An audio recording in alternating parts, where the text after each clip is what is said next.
Fantastic. Good evening, Milton Keynes pin. That sounds really very long. And thank you very much to John for inviting me here.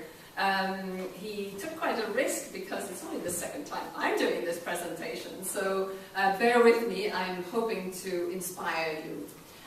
Right, is this working? Right. No, so it is, but okay, I got with you. That's back and that's forward, okay. And that's the pointer. Right, okay. For some reason one of the slides went, so I just wanted to do a little brief introduction really. My agenda tonight is to inspire you. And I just want to go through the property cycle, give you a little bit of an idea what I think is going to come.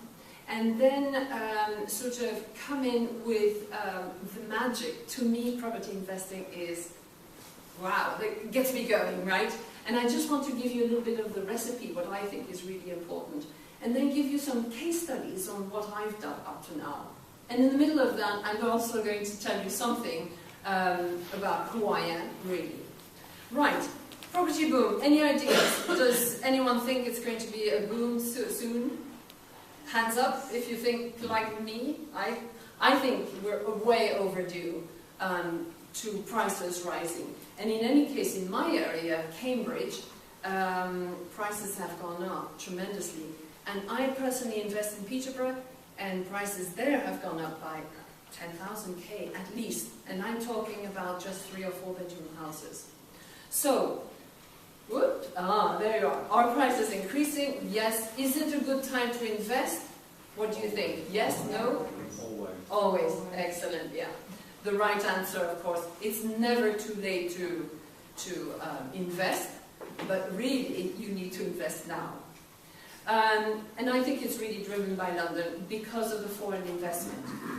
Everyone knows that London or that the UK is really very stable, and why wouldn't they invest here? Because they know that their money is going to be quite safe. Now they all invest in new builds, the Russians, the Chinese and so forth. Personally for us it's not such a good idea to invest in new builds because it's just like a new car. They go down in value before they come up again. But for them it's a good idea, right? Because they don't have to think about renovations and so forth. Now, who am I? If I can just start with the first... is this the pit? No, that's not the right thing. Gosh, I've done it again. Sorry. You probably don't have to go. Oh, that's... Yeah. So anyway, who am I? You probably have heard that I'm not British. And anyone can guess where I come from? Belgium. Oh, okay, yes. You know already. But you probably hear that on my accent. And if you didn't hear it, it's because you as well are foreign.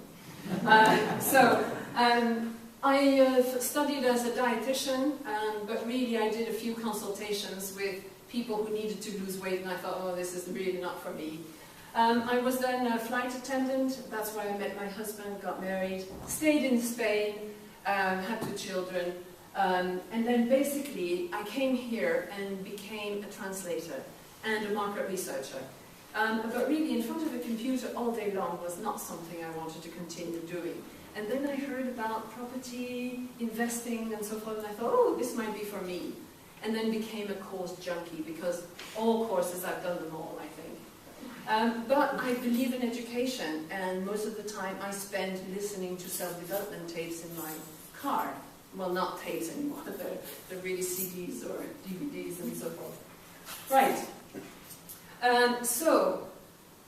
I was thinking, okay, I met Simon in 2008, and I thought, oh, this guy I really like.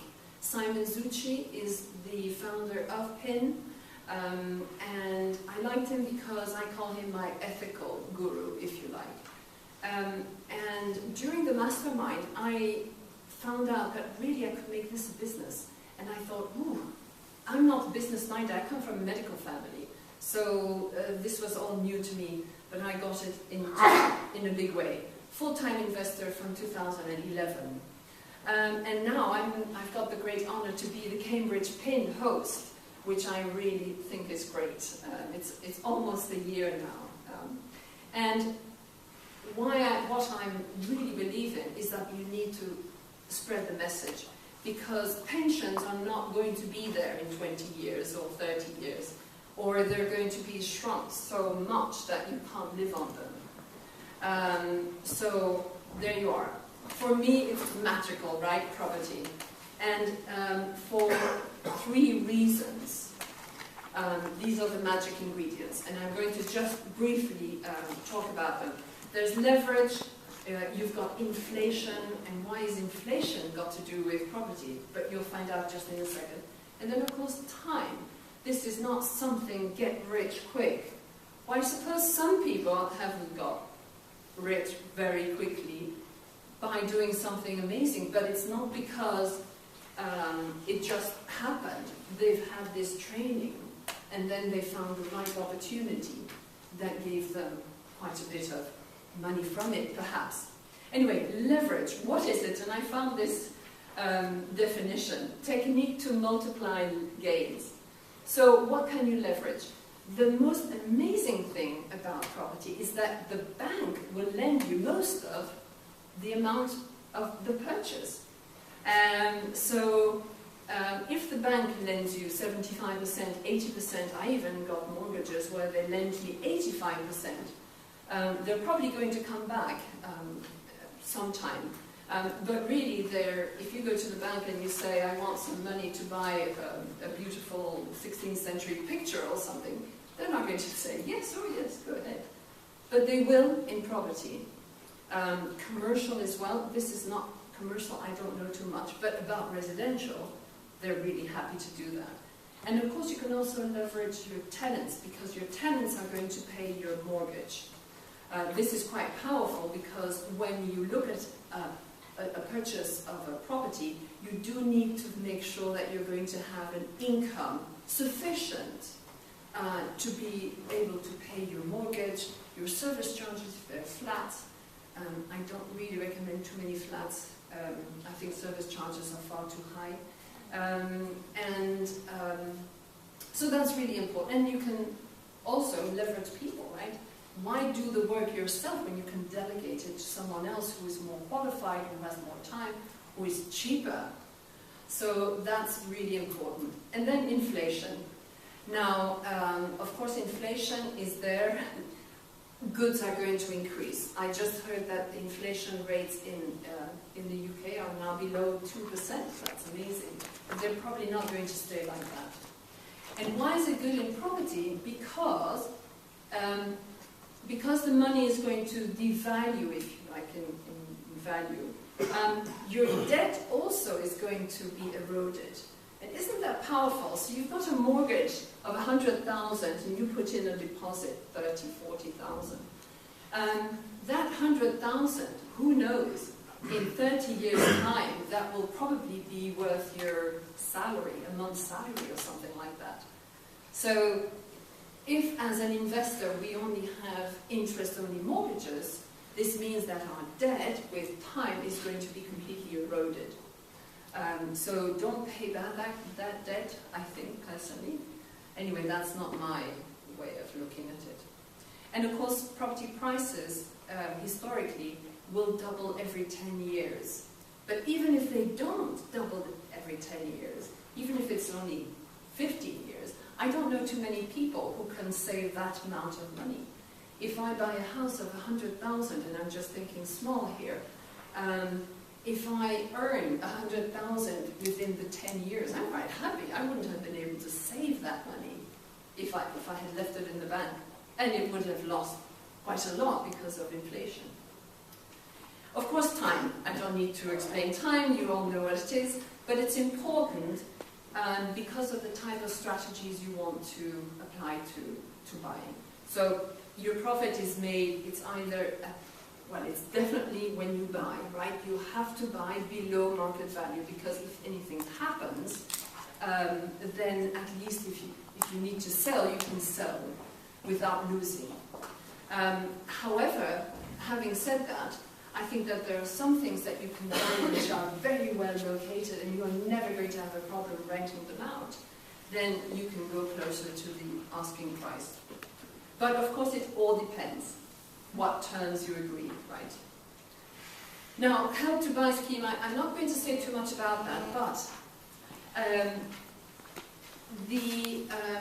if you buy a new build, you can get 20% if it's your first buy, if it's your house for yourself, if you like.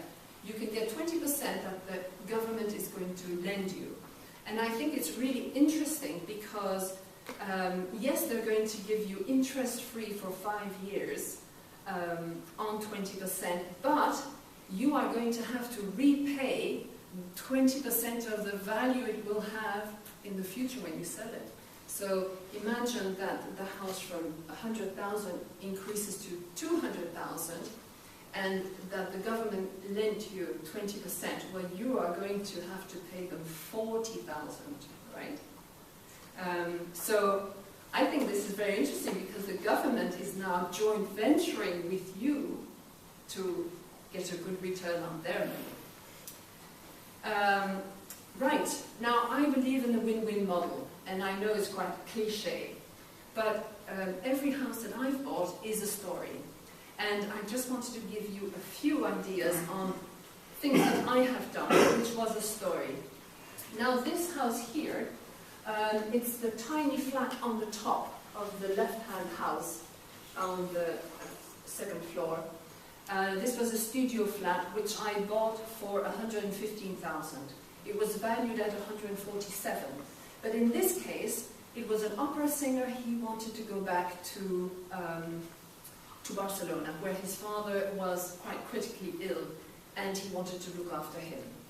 So he couldn't sell it. It was 2009, 2010, and here he was not being able to even pay his debt. But with 115, he was able to negotiate with his bank to repay that loan and move on, and still leave him a little bit to move on. So I was quite happy because with a little refurb of £1,000, I had a tenant in there, but they were always local housing benefits tenants, but they were paying close to £800 a month, or at least Lambeth City Council was paying me £800 a month. And my mortgage was 450 or 44 or something like that. So I was really making £350 a month. So that means about £4,000 a year. Now that's not bad for a studio flat, right? But of course it was London, and I was really lucky because the tenant was starting to be annoying. I think he went to prison or something. Anyway, it was quite annoying, right? Because you couldn't reach him. They don't have the right to have a phone with them. Anyway, I decided to sell that flat. I went into, found out what the price was, and we actually sold it for 183. It was on the market for 179, but a bidding war. That is so nice. Anyway, we sold it for 183. My net profit was 70,000 plus, of course, 4,000 a year, right, for almost 4 years. So that was quite a. Who likes one of those? Because really, I made 50%, right, in less than 4 years. This is a maisonette that I went to see. Can't quite remember exactly, in 2011, that's right. In 2011, about January something, and I had made, it was on the market for 70,000, and I had made an offer of 62,000, which I thought was pretty good, because normally I would like to have a better discount. But anyway, they refused. 6 months later, I went to see a similar maisonette, and in worse condition. And I said to the estate agent, because I love my estate agent, right? I do all my deals with estate agents, or most of the deals. And I told him, well, is that first one still available? And he said, yeah, they're not selling. They can't accept offers below 70,000. So I said, well, let me go and see, because maybe we can do I can rent it from them in order to own it in the future, right? The lease option way. And so I went to see them that same night. They signed for me the lease option. That means that I've got the deal for 7 years. I've got to complete within the 7 years, but their mortgage is so good because it's a repayment mortgage. I'm paying £350 for that repayment mortgage, but my tenant is paying £550, and it's the first tenant that came in there. It's a family, Polish family. So £200 here profit per month, which is good for a single let. That's what you want to have, more or less. The family really wanted to get out of there because they wanted a bigger house and they wanted to be closer to their family. So I said to them, because this mortgage is so good, in 7 years, if I don't complete on it, I will give you, and I keep your mortgage, because it's a good mortgage, right? 350 repayment. I will give you £1,000 a year.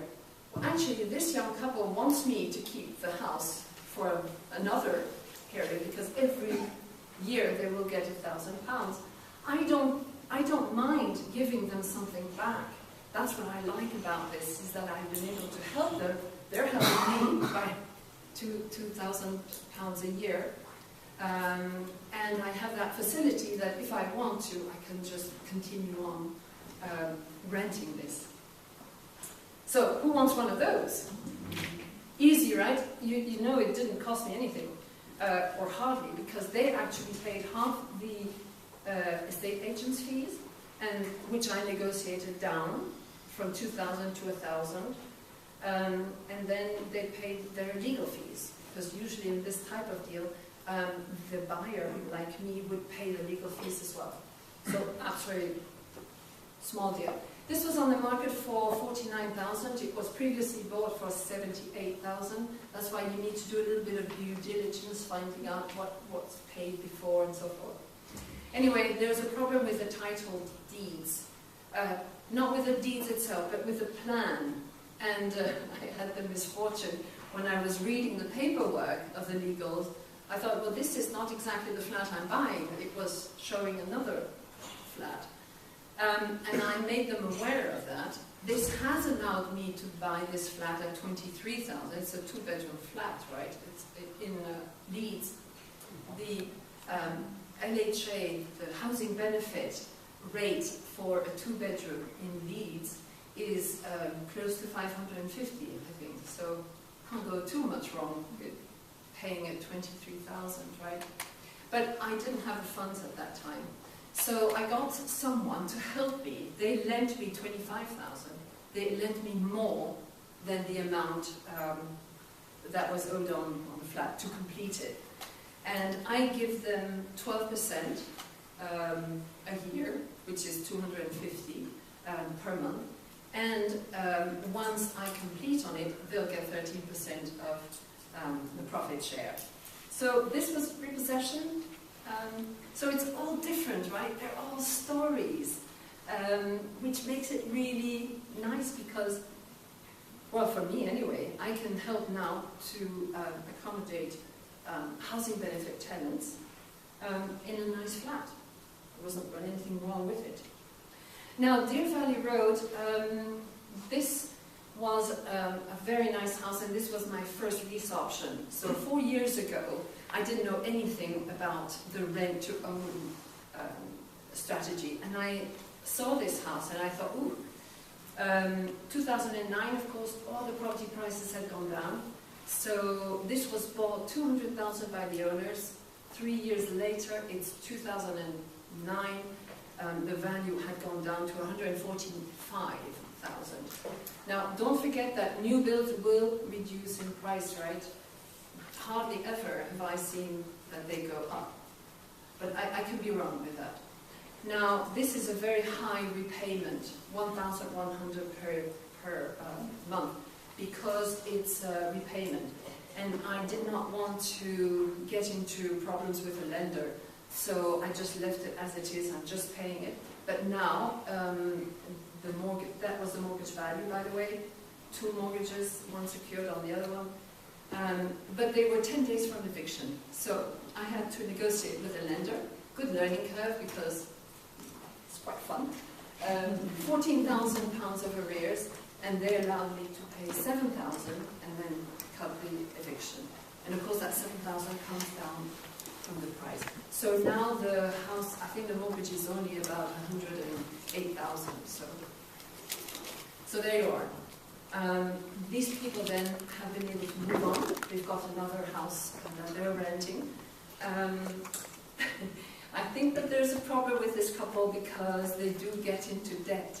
I sometimes get sort of envelopes, red envelopes, where I know that there's a debt on it. So I think I'm going to complete on that for the next 3-4 months. Because I'll be able to complete on it for 105, right, about there. But it's worth 180. That's what I'm saying. The prices have gone up in Peterborough. This is Peterborough.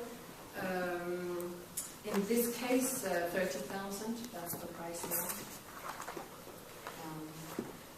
Now, Tower Street, Peterborough. Yes, this was my estate agent. This is why it's really good to have a good relationship with your estate agent, because he said, "Well, I've got this house. Unfortunately, I haven't got the other side, but it's one of these little Victorian cottages, 2 up, 2 down, with a bathroom in the back and a kitchen." And I decided, okay, well, we're going to do something else. We're going to renovate this and then sell it on. Okay, this is not my specialty. I put in too much money in the refurb, good learning curve. So not everything is, I still make mistakes. I now have 28 houses. I'm down from 31 because I sold 3 in the last 4 months. Getting rid of stuff is a good thing too, so don't forget to do that. So it was on the market for 89. I bought it for 66,500 because I had done an offer of 72, and she said, "No, I've got somebody else who is offering me 71, but I think they're going to be more reliable." Anyway. That one didn't complete, so when they came back to me, I said, "Yes, I don't mind buying it, but it has to be at a lower price." And so that happens. This was a probate. I did the works, too much money, right? 24,000, did the roof and everything, but it looked absolutely marvelous. We also dressed it, furniture and so forth, and I sold it for 107. Had I waited another 6 months, I think I could have had much more, but you have to, that's how it works, right? It's not bad, a profit. Somebody else lent me the money, so I was able to give them quite a good, decent return. So, future. So you've seen a little bit what I do. I think every case is different, and that's what's nice about it. I think the property prices are increasing. Of course, I don't know the future, right? If anyone knew, please let me know, because it would be nice. I found that in my property journey, it was a nice learning curve, and I've met amazing people, my sellers as well as my co-networkers, right? What is nice is that we all share our experiences and things that go wrong or that go well. But in my case, I think the most important is the long-term vision. You have to have your vision there. It's like a sat-nav, right? It's got to be there so that you know where to go. This is not new, you all know that. Buy below market value, because then you have a little bit of leeway there. And then have your exit strategy, or have several. If this happens, like my tenant who went to prison in London, I suddenly then thought, oh, I just can't bear this anymore. I looked into property prices and saw it had gone up by 35,000, so I thought, oh, time to go, time to let go. You know? I could have kept it, but why do it? You know, you release equity so that you can move on and do other things. Network, like we're all doing here, and then I always think outside the box, look laterally, think solutions rather than, you know, problems. Always look at the solution if you can. So, my recommendation, and everyone knows that one, don't wait to buy property. Buy property and then wait, okay? And I think all of you agree with me. Because of this savings, right? It's an accidental savings account. That's not so marvelous. So there you are. Christine Hertog, almost right when you pronounce it. Sorry about that. So if you have any questions, please talk to me afterwards. Thank you very much, Christine.